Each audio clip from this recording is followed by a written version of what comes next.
Greetings, everybody. I'm here today to celebrate what would have been George Harrison's 78th birthday. And I'm either doing it on time or a day early, depending on how you want to look at it. Because, of course, traditionally, George Harrison's birthday has always been celebrated on February 25th. And today's the 24th as I make this video. In recent years, there's been some discrepancy saying George may have been born on the 24th, depending on how you want to look at it. So, either a day early or on time. It's okay. We're going to celebrate it. And what I've decided to do is something I've done before. I'm going to rank George Harrison's albums, and I'm going to go with 10 of them. Not going to include any live albums, and I'm not going to include any compilation albums or any of those earlier albums like Wonderwall or Electronic Sounds. I'm not going to do anything like that. Just going to have the 10 proper studio albums. And it'll be interesting, maybe, for some people to see if anything's changed in my ranking. I don't even know if it's changed. I think there's been some place shift here and there. Okay, so to start with, bringing up the rear, it's hard because there are two albums that I would easily pick for being the least of George Harrison's albums, but I'm going to go with this one. It's the 1982 release, Gone Tropo. Gone Tropo, a very weak album, very bland album. However, in recent decades, I got to say, since it was released, I actually have come to appreciate it somewhat more. I find this more consistent than I used to. The problem with me is that really no songs on here, in my opinion, are really like knockouts or anything. There's some decent material here, and it's fairly consistent, but just nothing really that wows you. So because of that reason, I have it last. Next up, I'm going to go with an album that a lot of people who know me would think would have been dead last. Maybe I'm surprising people here. I put it next to last, although it could easily be dead last on any given day. And that's 1975's Extra Texture. Great title, great album cover. Love the way George is like peering through there. However, the material on this album, terrible as far as I'm concerned, with the exception of the first three songs. I really like the song You. I love the song The Answers at the End, and I especially love more than anything another single, This Guitar Can't Keep From Crying, which is somewhat of a sequel to, if you want to call it that, While My Guitar Gently Weeps. Now, the whole thing about this album is, after those first three songs, all the remaining songs to me are unbearable. This is a pretty dirgy type of album, like a really kind of tiresome and meandering and slow and dull and boring, with the exception of the top three. Why did I put it next to last? Because although Gone Tropo, that I showed before, is a little bit more consistent, I don't think any of the songs on Gone Tropo will match the top three songs on here, especially This Guitar Can't Keep From Crying. That song alone is better for me than anything on Gone Tropo. Therefore, this is why this gets the next to last spot instead of the last spot. Okay, not too far behind that would be 1974's Dark Horse. I've come to appreciate this album a little more in years too, but when I'm ranking George's albums, you got to figure what you're going to have on the top and what you're going to have in the middle and what's going to be lower tier. This is lower tier, though I appreciate it a little more. As we know, this album was rushed out because of George Harrison's 1974 tour, and therefore his recording voice at the time wasn't very good. Dark Horse, and they spelled it HOARSE to emphasize the hoarseness of his throat when recording this. But funnily enough, I kind of like some of the songs with that voice. I like the title song Dark Horse. I've become used to it with a throaty sound, and also stuff like Simply Shady. I'm happy with when he sounds a little bit hoarse. Don't know why, but yeah, a little better I think than Extra Texture. Now this is an album that's, it's funny. I played this for the first time in maybe 10 years or so in my car on a CD, and it wasn't as dour as I kind of always thought it was. It's gotten a little better for me, and that's 1981's Somewhere in England, which I actually think is not too bad now. I think it's a pretty consistent album all the way through.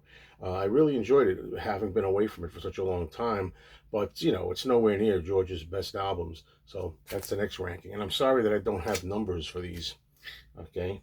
So, I wish I did. I didn't have that written out.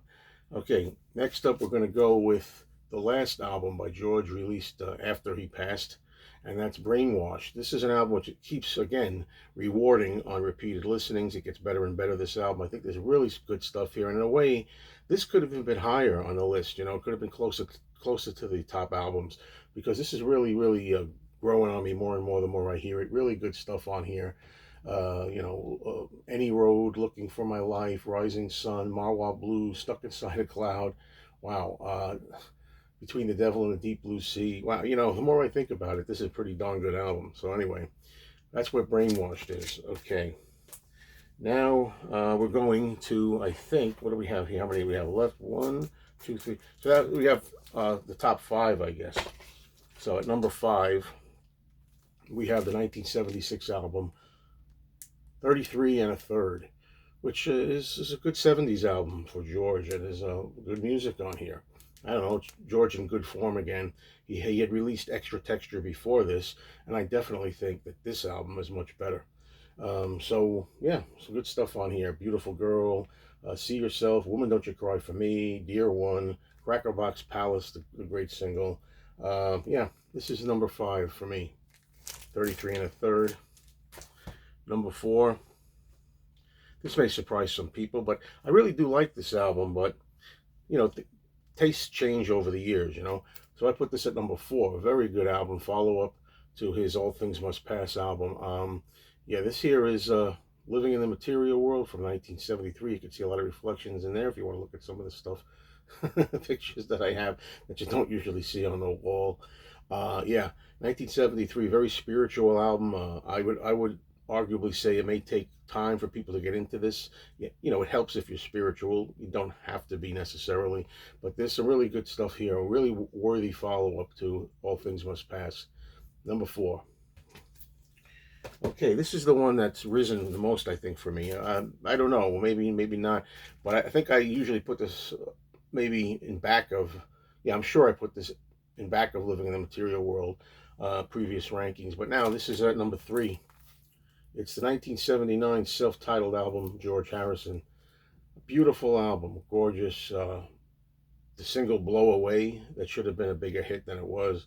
But everything on this album is really good. It's just a feeling of easiness. On a beautiful sunny day, you want to play this. It kind of relaxes you and is calm without becoming boring.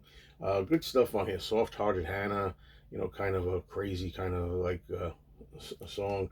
Love Comes to Everyone, If You Believe, Soft Touch, nice love songs. Look, give this one a shot if you never have. This is really good. And there's a version of Not Guilty on here, the song that was not finished for the White Album. But whereas the White Album version was an up-tempo, more of a rocking song, this one was a softer song version. And I think I prefer this one. Okay, number 2, no change. Number 2, great album, Cloud 9, George Harrison, 1987, a comeback album. People don't always like that word, comeback, but it was a comeback. Let's face facts. I mean, George had been kind of doing pretty poor as far as album quality, before this, and he came back after like a 5-year hiatus from Gone Tropo, and thanks to the help of Jeff Lynne, love him or hate him, I like him. He kind of saved George's career. I mean, the songs on here are top notch.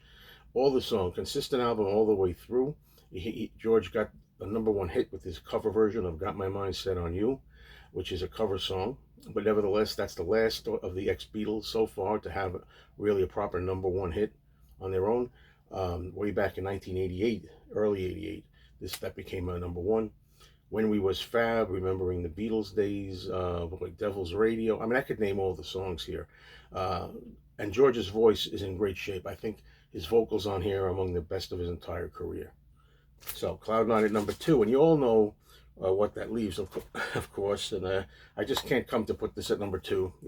It's All Things Must Pass, classic 1970 album. This one here is a 2001 release. It's what do you call it? Reissue. It's a reissue. I'm trying to see if it's a UK, but anyway, I believe it is. But anyway, whatever it is, I decided to show this one. What can you say? George's first release. In some ways, a lot of people consider this the ultimate solo Beatles album, maybe the best of all solo Beatles albums. You're talking about, you know, the 3 record set. George coming into his own really like near the end of the Beatles. I think in 68 and 69 and 70ish around there was George's peak. His best stuff as a songwriter is really when he really blossomed the most. And he had a lot of backlog of songs that just came out on this, and it's unmatched. Hopefully, we're going to get an announcement very soon, maybe today, maybe tomorrow, any day now, that we're going to get this album maybe reissued again, 2021. I'm really hoping it looks that way. It looks like we might get a lot of George Harrison stuff from the Harrison estate soon. Thank you, everybody, for watching. I wish George was still here. Happy birthday, George, and thank you. Take care.